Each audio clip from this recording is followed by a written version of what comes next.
Well, good morning and welcome to CityLine. It is wonderful to be in your home this morning. This morning is September 19th and we are live every Thursday morning.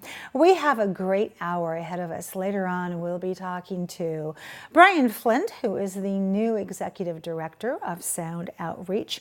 He and his team and a special guest are here to talk about Sound Outreach and some of the wonderful services they offer our city.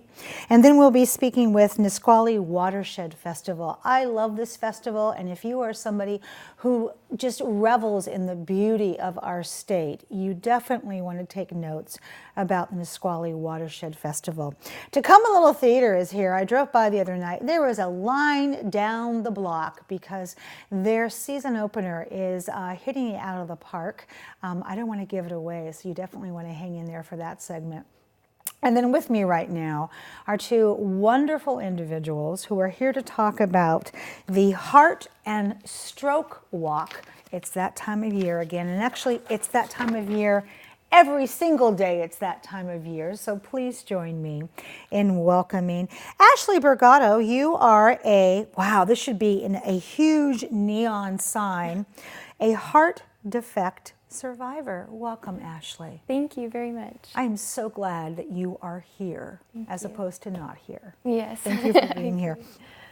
This fabulous woman next to you, Dr. Marina Jansen. You are a cardiologist for CHI Franciscan. Welcome, Dr. Jansen. Thank you. Good to have you here. As we continue the interview, would you like me to call you Doctor or Maria or Dr. Jansen? Dr. Jansen works just perfect. I love that. All right. So, Ashley, you are walking in this walk as a heart survivor.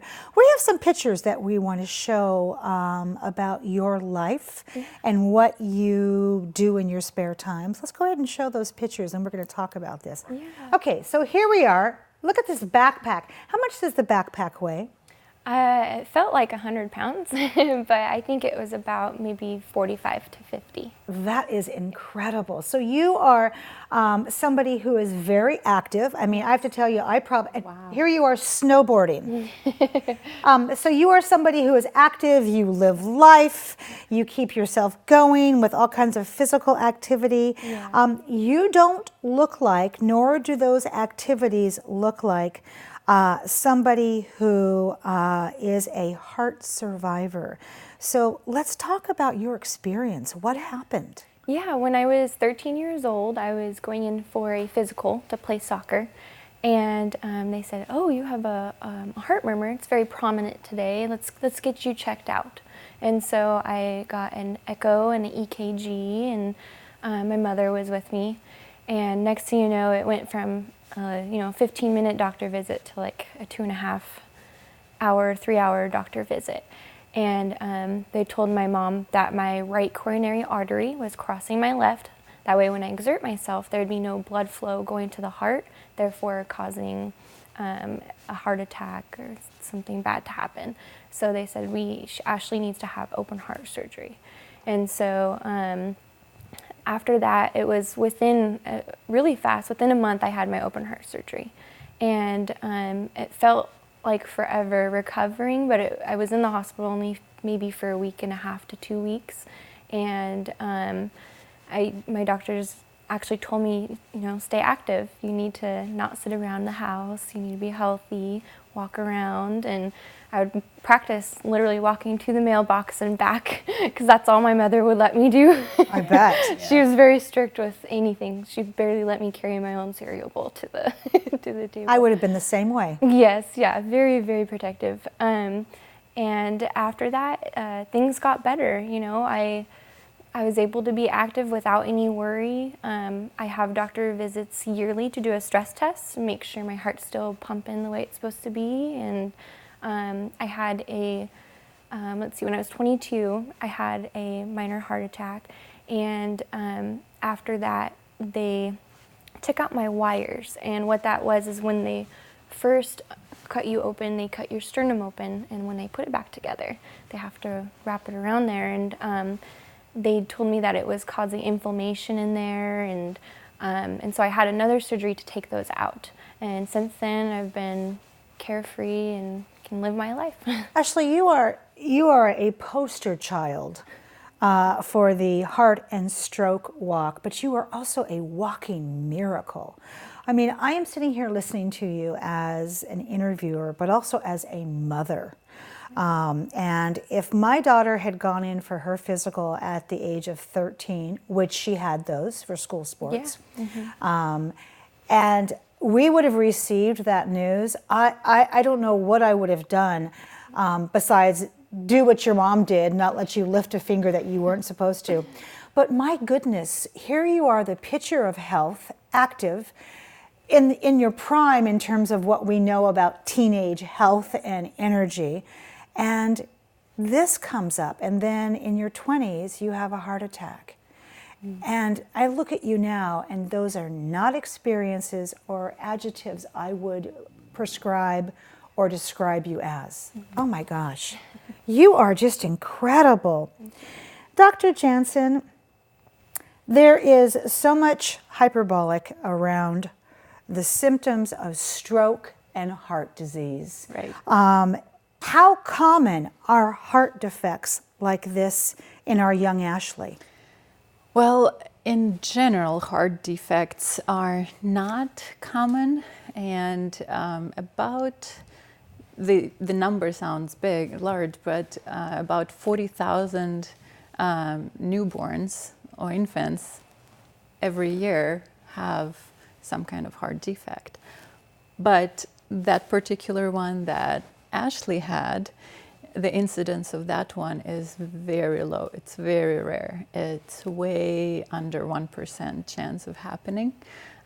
So she is definitely a poster child for that particular anomaly that she had, that abnormal heart vessel crossing the other one. Is it unusual that Ashley didn't get diagnosed until she was 13?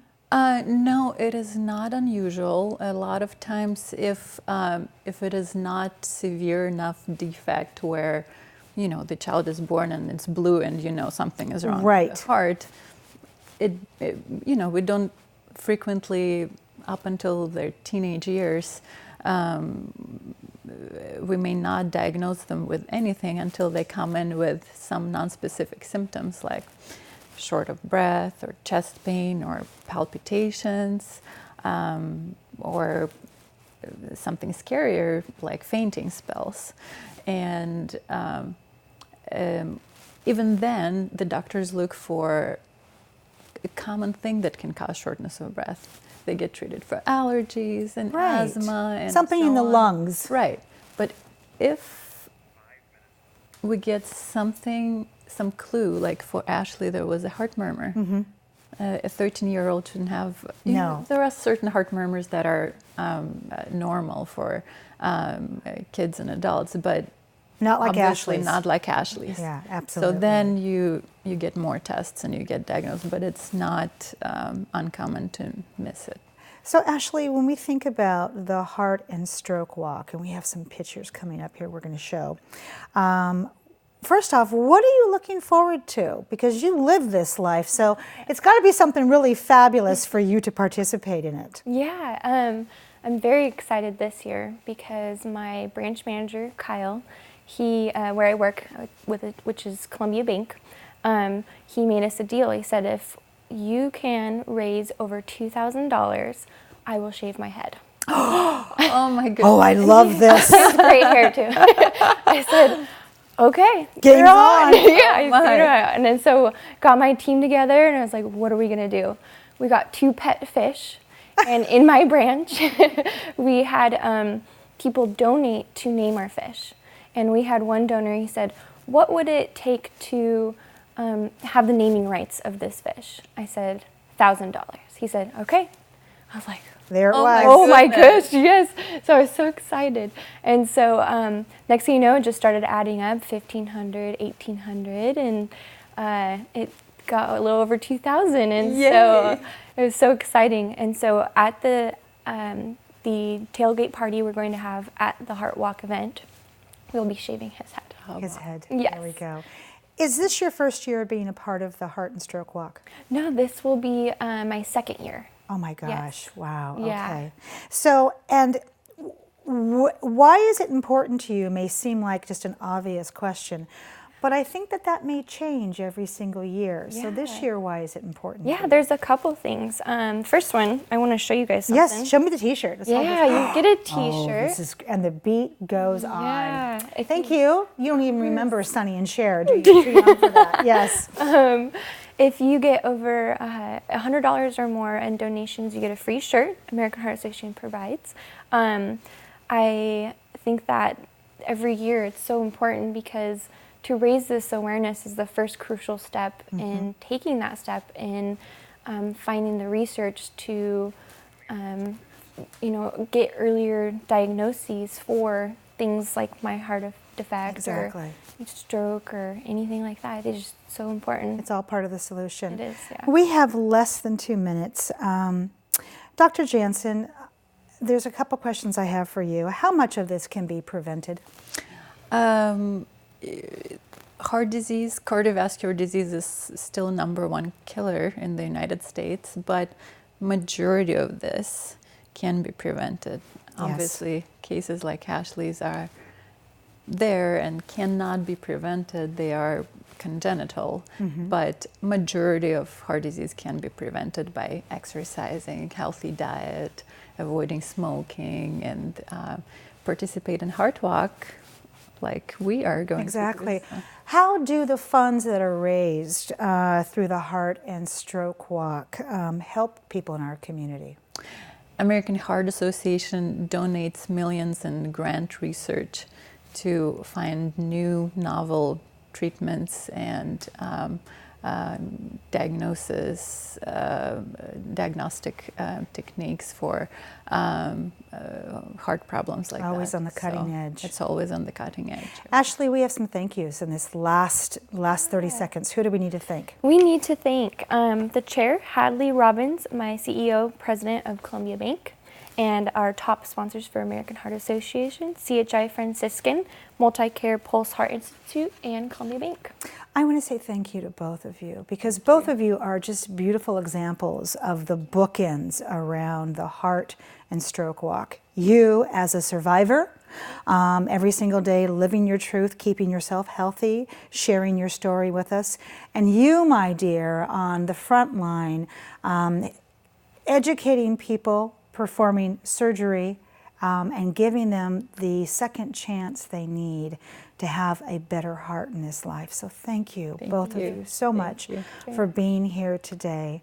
Take care of yourself, and I want you back on the comfy couch very soon. Okay? Thank you. All right. When we come back after this quick break, we will have to come a little theater here in the house to talk about their brand new show of the season. You don't want to miss that. We'll be right back.